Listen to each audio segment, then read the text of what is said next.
Welcome to Films and Stuff with your hosts, Pete Mitchell and Ethan Hunt.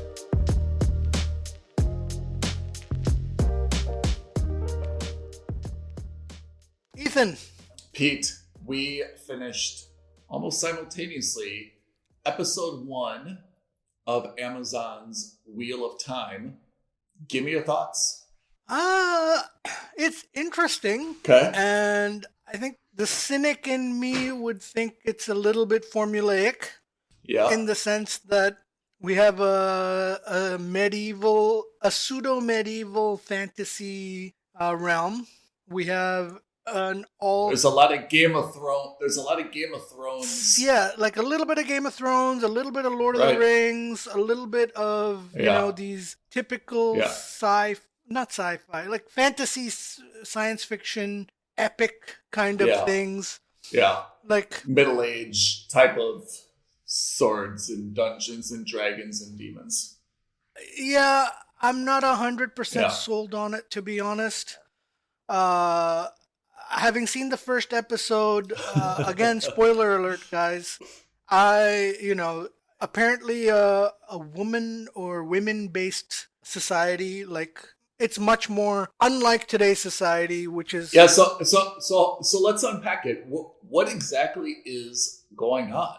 Because it jumps into things very, very quickly. It's not a slow burn. It dives into a lot of stuff. But to be honest, I kind of get it, but you tell me what it is. What's the background to this? You're asking the wrong guy, because I'm not 100% sure either. Okay. I get the feeling that, all the women have to do some kind of rite of passage. Yeah. Right? And where they're thrown into a river and have to survive it or go through some experience with it. Mm-hmm. And it doesn't look like the men are subservient to the women, but it looks like they certainly have far more power than you would expect of, the typical medieval times that the show is depicted in. You are told there's some great evil coming, kind of like, in Lord of the Rings. You don't see any of it. You don't see the background of it or the backstory of it. You're just told it's there, and of course, why wouldn't you believe it? It's a part of the story. And you're told that there's this all-powerful group of, female warriors that are like sorcerers almost. I don't want to say witches, but they seem like they're sorcerers of some kind who can harness the power of nature or spirits or some life force. It's almost a little force power like. And Rosamund Pike is one of them, and she's seeking one. It's the only cast member that I recognize. Yeah, likewise. Am I wrong? Is there anyone else that you say, hey, I know? No, but does Rand remind you a lot of Hayden Christensen from Star Wars, or no? Yeah. There's, everyone is cast kind of as a doppelganger of someone who seems to be kind of like, well known. So, I can see that. But Rosamund Pike, who's obviously the lead, is the only person that I recall or that I recognize. And I think a few things. What you said actually is exactly kind of what I get from this. And, they're looking for this, similar to like the Matrix. They're looking for the one, but in this case, the one is like this evil thing. And they're basically kind of going from village to village to see if they can find someone who was born approximately X number of years ago, who would now be becoming an adult. And it's not clear what they want to do, kill them or convert them or find them or something before this person kind of, starts to destroy the earth. I'm having problems with everyone's name. I don't recall. Game of Thrones is so long ago. That's 10 plus years ago that we started watching it. I don't recall like Game of Thrones if they were really clear on names, but here I'm having a lot of problems understanding who is who. I kind of understand. Okay, well that's but I think that's because it's also just the first episode. Yeah, it'll grow. It's the same problem I had with For All Mankind in the first season too. All right, yeah. In the first episode, you're getting to grips with who each person is, And then by the end of the Yeah. season, you know exactly who everyone is and you have an idea. So that's not such a big deal. I'm having more fundamental problems so far in the sense that it's nothing they've presented is unique or new. Yeah. The CGI and the effects look kind of It went pretty fast fast at the moment. To be honest, I mean, we're giving away spoilers, but I mean, there's already like a pretty big clash between Rosamund and the lady sorcerers and these bad guy. These minotaur creatures. Yeah, they're like minotaurs. Yeah, but I think I mean, again, the costume designer, FX designs doesn't look great, and forget about that. Just the characters in the story, you find out in the episode, you find out that there are 4 guys that you meet throughout the episode. One of them is the one. She doesn't know who. We don't know who, obviously. But why one of those 4? No. We haven't, like, nothing has been alluded to from any of those characters why that they're special in any way, shape, or form. So I don't understand why it's those 4, and they haven't foreshadowed a reason why it should be those 4. You could have picked 4 random characters. It's fine. I will say I have to kind of watch a couple more episodes before I commit, but if you're asking me to make a judgment call on the basis of 1 episode, meh. I mean, I wouldn't turn it off, but I wouldn't actively seek it out yet either. Yeah, I feel the same way.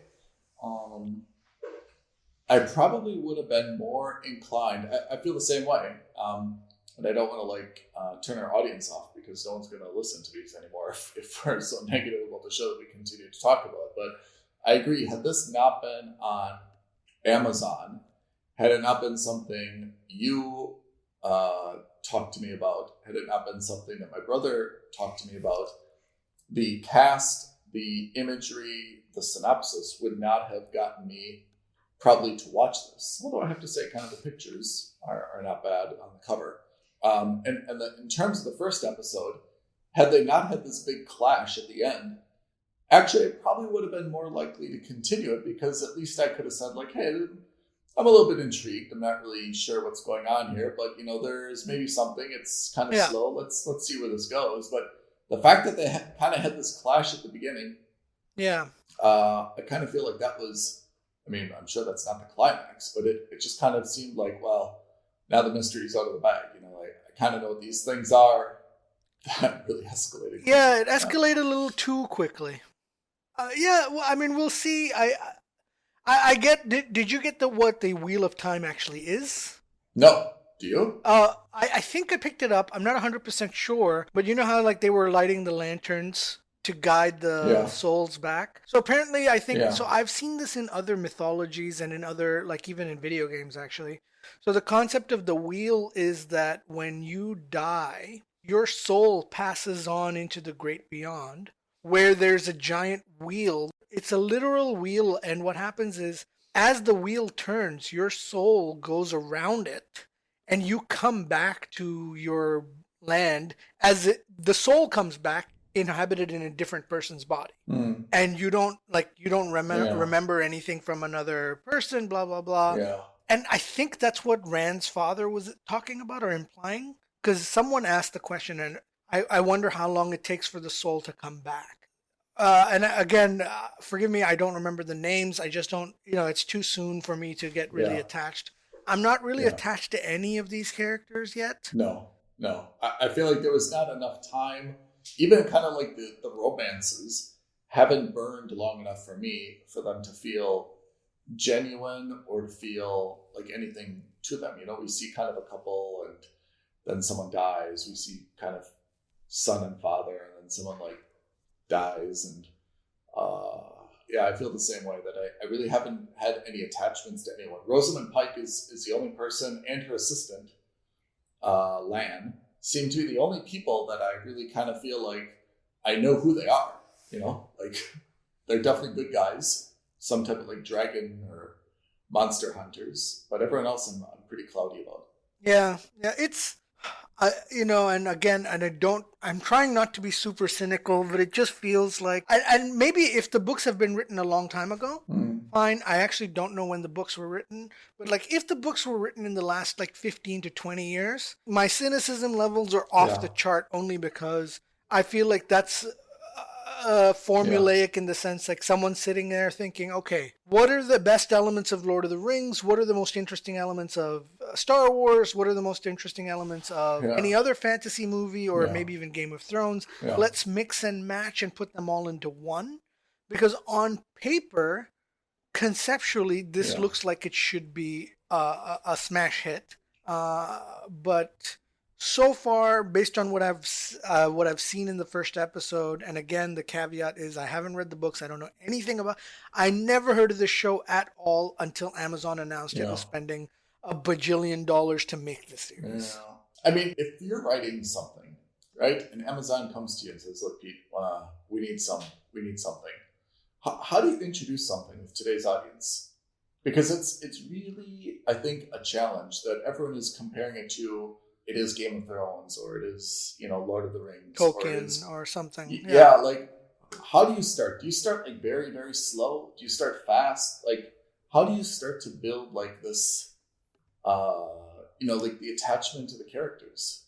How do we do it for Sopranos, for The Wire, for, again, Game of Thrones, for Breaking Bad, for Better Call Saul? How do we do the slow burn where you can still keep an audience's attention, but at the same time? I think what you do, which is unlike Game of Thrones, the other shows you mentioned, what they did was they focused on one guy and one guy alone.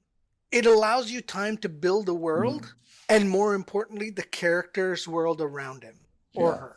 And when you have Walter White... Breaking Bad focused on Walter White, and it went into excruciating detail in terms of his chemistry teaching classes, his car wash job, his wife, her arts and crafts, their use of the second credit card, then his son, then the daughter, then it introduced I can't remember Hank. his brother-in-law's name, right?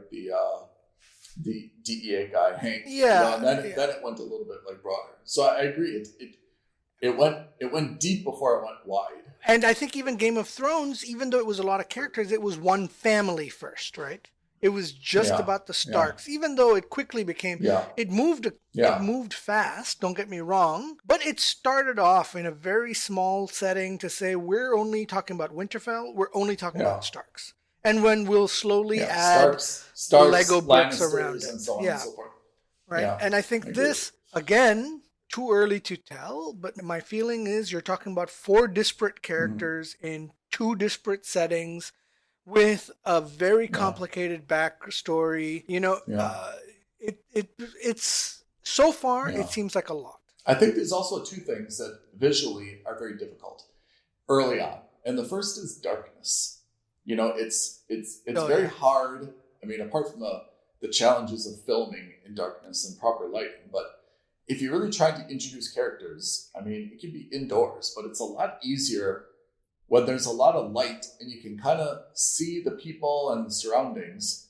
Darkness is really a difficult time to kind of get to know people.